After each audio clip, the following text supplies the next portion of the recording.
ሰላም ሰላም እንዴት ናችሁ ውዶች? እኔ ደህና ነኝ እግዚአብሔር ይመስገን። ዛሬ የታዘብኳቸው ቢኖር እና አቤል ናቸው። ከኤርሜላ ጋር እንድትጋቡ እንፈልጋለን። ያው አሁን ላይ ሚስት እንደሌለ እናውቃለን፣ ብቸኛ እንደሆንክ እናውቃለን።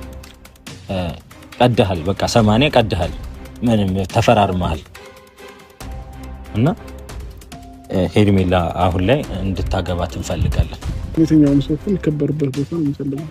በቃ ትወድሃለች፣ ታፈቅራለች፣ ለአንተ የምትገባ አይነት ሴት ነች፣ የዋህ ነች፣ ታውቃታለህ ከኛ በላይና የፍቅር ጥያቄዋ እንድትቀበላት አብራችሁ እንድትኖሩ እንድትጋቡ በቃ ብዙ ወግ ማድረግ እንድታሳዩን እንፈልጋለን። ቆንጆ ቆንጆ እንደራሷ ቆንጆ ቆንጆ ልጆች ምናምን ትወልዳለች እሷ ማለት ነው። የምሬ እናንተ ትክክል ናችሁ ነገሮች ወይ እኔ ራሴን አላቀም ከኢትዮጵያ ነው እወጣለሁ እያለሁ እንዴ በዚህ ሰዓት እኔ ሳላቅ ለምንድነው ነገሮች የሚደረጉት? ቆይ እኔ አብርሃም የተስማማህን የመሰለኝ ከሷ ጋር ልትዝናኑ ሌላ ሀገር ልትወጡ እንደሆነ ሰምቻለሁ። እንዴት ነው? እኔ ፓስፖርት ሰጥቻታለሁ፣ ምን ሰጥቻታለሁ? እሷ በራሷ መንገድ ነገሮች እንዴት ነው የምትጨርሰው? ቆይ ቀጥል ደግሞ ፓስፖርቴ እኔ አልሰጠኋትም ወይ እናንተ ናችሁ ልትሰጧት የምትችሉት? ብሩክ ወይ አንተ ወይ አቤል ነው ልትሰጧት የምትችሉት። እንዴት ነው ያላወቅኩም ምናምን ነገር ብለህ ተዋሸኛለህ? ሩታ የቃቃ ሚስቴ ናት እንዴ? በፈለኩት ሰዓት ሌላ ሴት አምጥቼ በቃ አንቺን ወደዛ ዞር በይ በቃ ሌላ አገባለሁኝ ብዬ በአንድ ሳምንት ውስጥ ቤሎ ተመርጦ ሶስት ተመርጦ ከሌላ ሴት ጋር የምጋባው እና ቤሎ ምናምን እየመረጠች ነው። እኔ የምላችሁ ግን ሩታ እናንተ ምን አረገች እንዴ? ሩታ በፊት የእናንተ ጎደኛ አልነበረችም?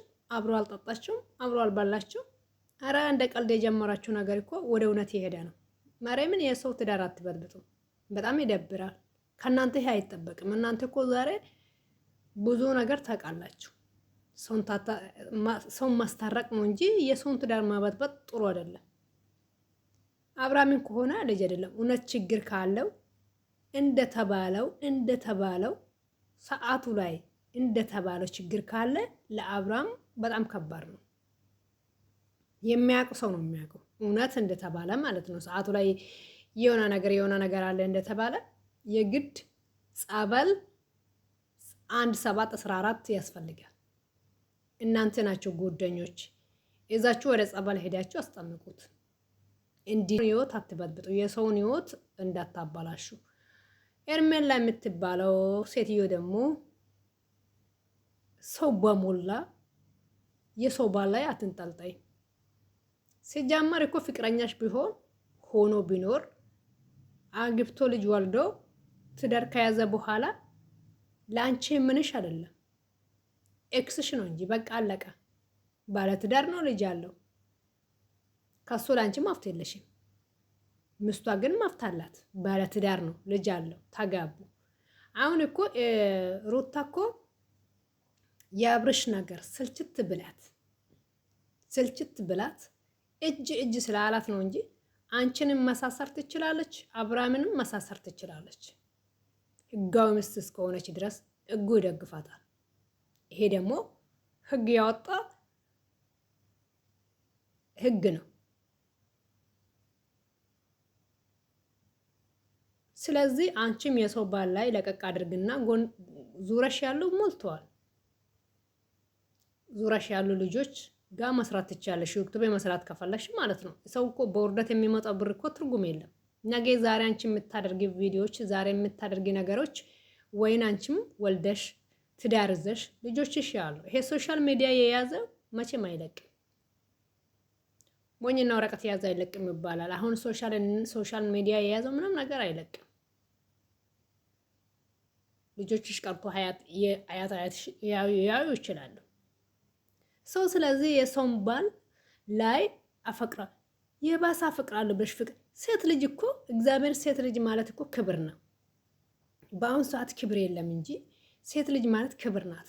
ለወንድ ልጅ እኮ ፍቅር የምታቀርብ አይደለም ሴት ልጅ። ሴት ልጅ ማለት እኮ ስጦታ ናት። ሴት ልጅ ማለት በረከት ናት። ሴት ልጅ ማለት እናት ናት። ሴት ልጅ ማለት እኮ ሁሉ ነገር ናት። እንዴት ሴት ልጅ አፈቅራለሁ ብለ ለወንድ የፍቅር ጥያቄ ታቀርባለች? እኛ እኮ ሰው የሚያደርግ አይደለም ማለት የምንኖረው አይደለም እንዴ? እንደ ራሳቸው ነው። ግን ይደብራል። እግዚአብሔርን በጣም ነው የሚደብረው። ወንድ ልጅ ነው ለሴት ልጅ ፍቅር አፈቅርሻለሁ ብሎ የፍቅር ጥያቄ የሚያቀርበው እንጂ ሴት ልጅ አይደለም። በአሁን ሰዓት በዘቀጣ ጊዜ ይሄ በቆሸሻ ጊዜ እንደ ፋሽን አርገን እንደ ዘመናዊ አርገን እኖራለን እንጂ ይሄ ምንም እግዚአብሔር የማይወድ ነገር ነው። ደግሞ ማለት ነው የሰው ባል አፈቅራለሁ ብሎ ማለት ሳይሆን ቀና ብሎ ማየት ራሱ ኃጢአት ነው። እዚች ምድር ላይ እስካለን ምንም አይመስለንም። ይመስለናል አይደለም? አይመስለንም ግን አይደለም። ሁላችንም እኮ እዚች ላይ ምድር ላይ ስንኖር ነገ እንሞታለን አይደለም? መቼ እንደምንሞት አናውቅም። እግዚአብሔርም እኮ ለጥፋታችን ይቅርናል፣ ግን ደግሞ ይቀጣናል። ኦፍኮርስ ይሄ ያወይን ነው። እኔ በቃ ጥፋት ንስሐ እገባለሁ፣ እግዚአብሔር ይመረኛል። አዎ እግዚአብሔር የምሕረት አባት ነው፣ ግን ደግሞ ይቀጣናል እና ስለዚህ የምናደርገው ሁሉ ብዙ ጊዜ በጥፋት ያወይን ባናጠፋ መልካም ነገር ነው። ፕራንክ ምናምን የምትሉት ነገሮች ይሄ እንደ ቀልድ የተጀመረ ነገር ወደ ሁነት ይሄዳል። ቤተሰቦችም ልብ ይሰበራል። አሁን አብርሃም እና ሩታ መሀል በጣም ትልቅ ነገር የልብ ስብራት ነው። ምክንያቱም ሴት ልጅ ልብ ከተሰበረ እኮ እግዚአብሔርን አይጠገንም።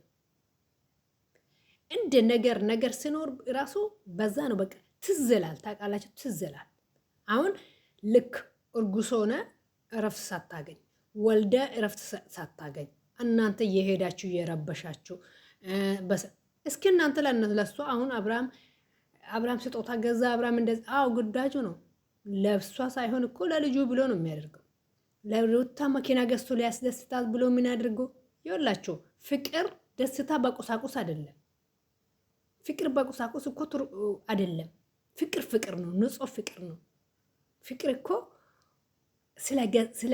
ስጦታ ስለሰጣ በቃ ሁሉ ነገር ስላረክለት አይደለም። አልጋ በአልጋ ስላደረክለት አይደለም። ፍቅር ነው። ፍቅር በገንዘብ አይገዛም፣ አይሸጥም።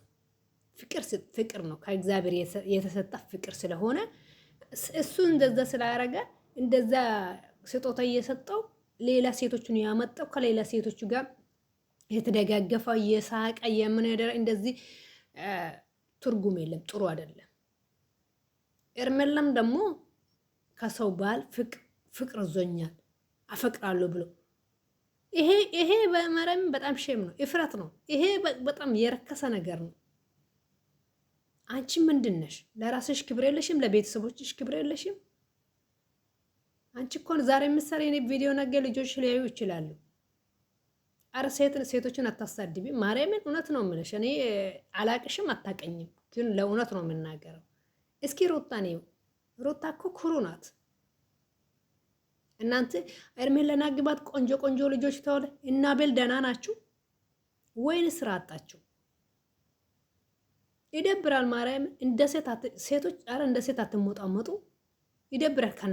እናንተ ሁለታችሁማ አረ በፈጣሪ እግዚአብሔርን በጣም ነው የምታስጣሉት። ሩታ እኮ እግዚአብሔርን እውነት አብርሃምን እንደ በፊቱ እሱ የእሷን ልብ ሰብሮ አሁን እሷ ስልችት ብላ ነው እንጂ እሱም ይታሰራል። ያቺ ኤርሜላ የምትባልም ትታሰራለች። ባለትዳር ምስት ላይ እንደዚህ ከሴቶች ጋር መሆን የለበትም። ያቺ ሴትም ደግሞ ባለትዳር ወንድ ጋር እንደዛ መሆን የለበትም። ህግ ይጠይቃቸዋል፣ ይታሰራሉ። ይሄ ህግ ያወጣ ነው።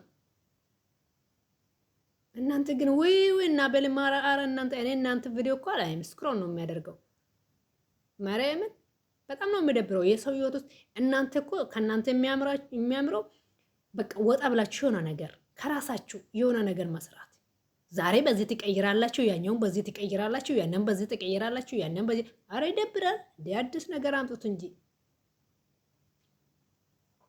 የሰውን ህይወት ውስጥ ወጣችሁ የራሳችሁ ህይወት ውስጥ ነው። እስኪ እና ብሩኬ ደስ ይለኛል የነሱ ቪዲዮ ሳላይ እኔ ስራ ስኖር ራሱ አቸዋለሁ። ካላየው ራሱ ላይክ አድርግላቸዋለሁ። ማርያምን ደስ ይሉኛል። አንዳንዴ ነው እነሱ መሀል ገብቶ እንደዚህ ሰዎች እንጂ እሱም ደስ ይላል። እናንተ ግን ዝቅጥ ብላችሁ ዘና አብረሽ ላይ አረ እናንተ ምንድነው የተገዛችሁ? አረ በስማም አሽከር ልክ እንደ ዘበኛ የግዳጅ ስለሆነ ነው ስራ ብሎ ነው ለት እንደዛ ቆሞ የሚሰራው። እናንተ አዎ ለእናንተም ይከፈላል። እናንተ ቆንጆ ነች ሄርሜላ እንደዛ የምትሉ ለምን እናንተ አታይም? እናንተ ፍሪ ናቸው። እናንተ ጎን ማንም የለም። ለምን አቤል እናንተ ከሁለታችሁ አንዱ ለምን እሷን እናፈቅርሻለን እንወድሻለን ብላችሁ የፍቅር ጥያቄ ታቀርቡለትም? አብርሃም ለም ከምትለጥፉት አብርሃም እኮ ሚስት አለው ልጅ አለው። እሱም እኮ ራሱን ማስከበር አለበት። ልክ እንደ ወንድ መሆን ነው። ወንድ እኮ እንደዚህ አይደለም። ወንድ ሁሉ ቦታ ጥርሱን የከፈተ እየሳቀ ሁሉ ሴቶች ስር ማለት ይሄ ወንድ አይደለም። ማርያምን ይደብራል። ይሄ ሴትም እንደዛው የሰው ባል ላይ መሞት ማልቀስ ይሄ ሴትነት አይደለም። ይሄ ርካሽነት ነው። በጣም ይደብራል። ለማንኛውም እስኪ ቀይሩ፣ ስታይላችሁን ቀይሩ። እኛ የምንፈልገው አዲስ ነገር ነው። ስለዚህ ከሰው ህይወት ውስጥ ውጡ እና አቤልማ ፈጣሪ ይርዳቸው፣ ይቅርብላቸው።